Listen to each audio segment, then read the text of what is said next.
I'm going to just add my 2 cents to a story I'm reading here real quick. Not a story, it's a Twitter blurb based on a report out of Russia. Yevgeny Kuznetsov set to sign a 4-year contract with SKA. If I'm not mistaken, I think that's where Alexander Nikishin plays. As soon as he terminates his agreement with the Hurricanes.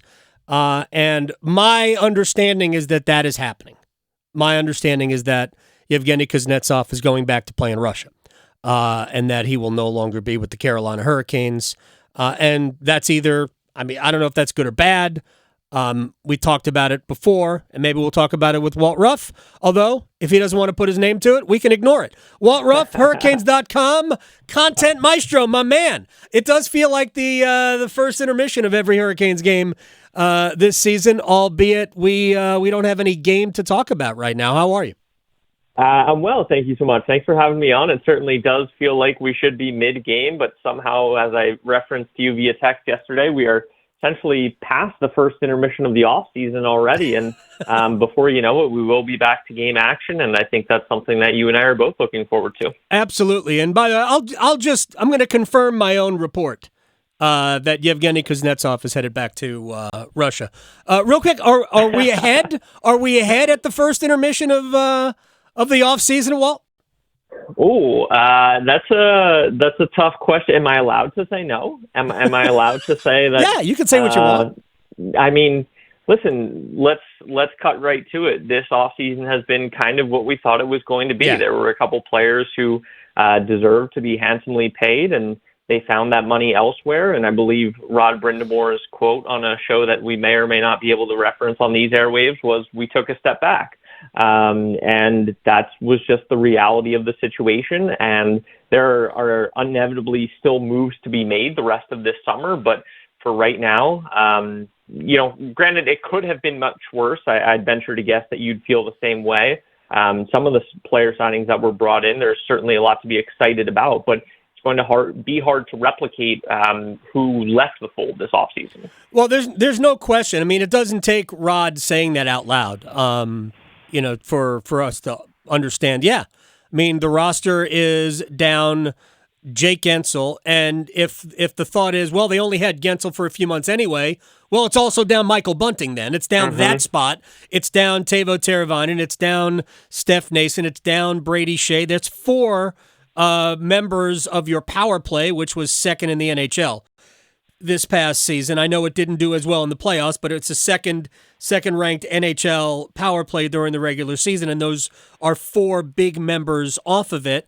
We also have the Martin Necas cloud, I guess, holding over. I've been saying for a long time that I didn't think that the team would bring Gensel back, not because they didn't try, but because they weren't going to pay what was really the market rate for Gensel, which ended up being $9 million per year in a no state tax state like Florida, and that it was important that they bring Necas back or turn Necas into somebody else who could provide anywhere from 60 to 80 points.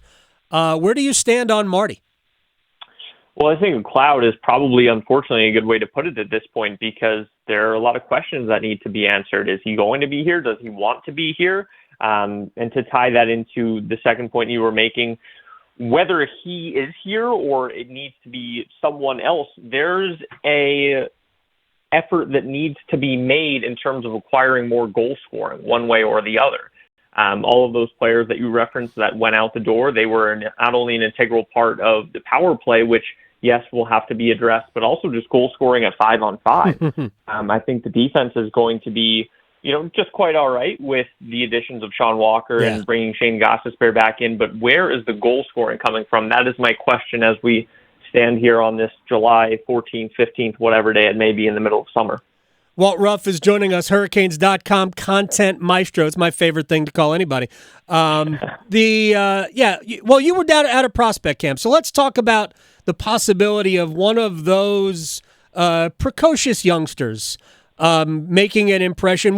They'll probably bring, 5, 6, 7 of them to training camp. One of those guys who might show out when we finally do get this thing started in September. Sure. Well, as Eric Tolsky referenced on July 1st, he said it's not a rebuild, but we need to leave the door open for some of the young players to have an opportunity to step into. And especially after prospects camp, I think it's pretty clear to say that some of those names that he may have been referencing are Bradley Nadeau, Jackson Blake, and Felix Unger-Sorum. Especially with the holes that are in the mock opening night lineup right now. And again, I know there's about 3 months to go. Yeah. It feels pretty clear that one or maybe multiple of those young men will have a position to earn. They are goal scorers and guys who are young men, I should say, crafty with the puck on their stick, and that's what's needed for Carolina right now. So I think there will be a lot of eyes on those young three guys as we get closer to middle of September. Walt Ruff is joining us here. To me, I've always thought that Necas has this desire to be great. Like, he knows that he could be an impact player in this league. He has craved more responsibility. He had a lot more responsibility a couple of years ago, and then Seth Jarvis kind of grabbed his spot on the penalty kill, and he didn't get knocked down the ladder. He got eliminated from it entirely. My guess is that Rod gives that back to him and says, all right, kid, go show us what you got. He plays plenty. Like, it's not about ice time. I think he might have been first on the team among forwards at even strength time on ice. What he doesn't have was the penalty kill time and top power play time, but he plays plenty. I just think that Rod gives that back to him, and we go from there.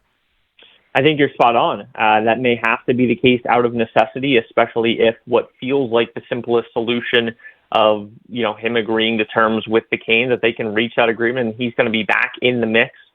They are going to have to count on him in a big way. And this could be another big opportunity for Marty to step into. We know that in years past, it's kind of been a game of tug of war of, is he going to get that? Is he not going to get that? Is he going to play center? Is he not going to play center? He wants to play center. But now the door is wide open in a variety of areas that you just mentioned. He has all the skill in the world, and if he can just find a way, maybe now is the right time in his maturation process and his career. But I certainly think you're correct. If he is back in the mix this year, it feels like he's going to have a real chance to prove he is everything he thinks he can become in this league. Also, again, this is not necessarily... I guess I have confirmed my own speculation that Kuznetsov's going to go back to Russia. It really opens the door for Jesperi Kotkaniemi, doesn't it?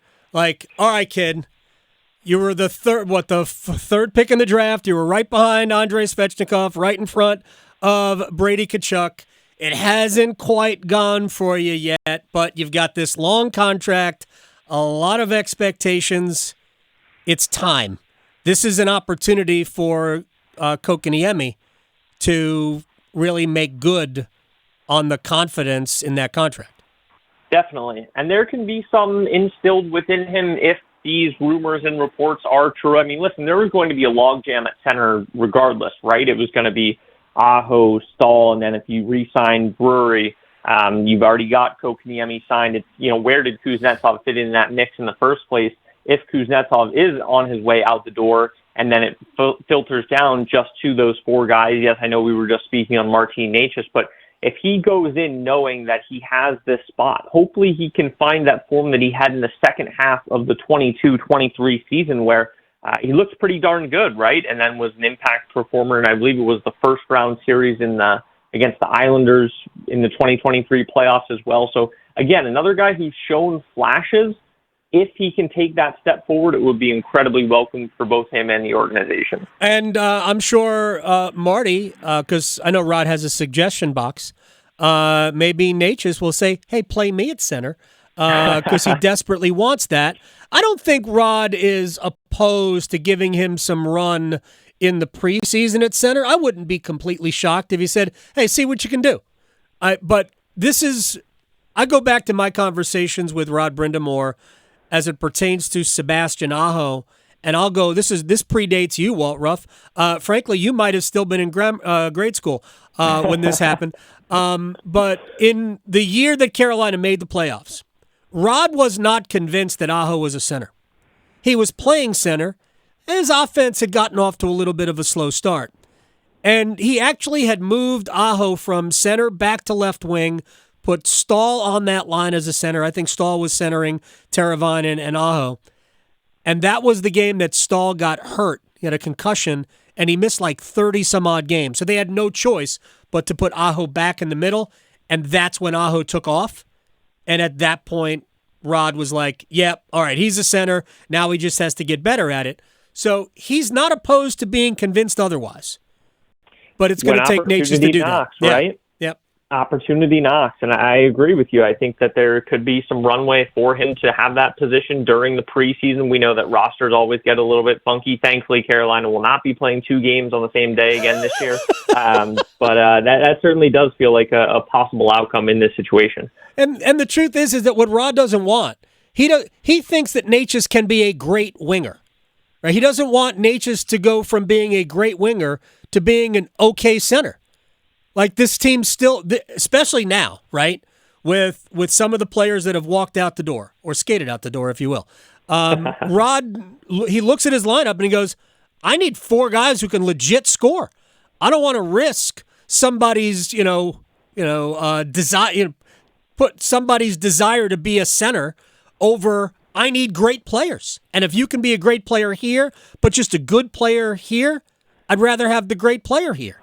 And that's the way I think Rod is looking at it.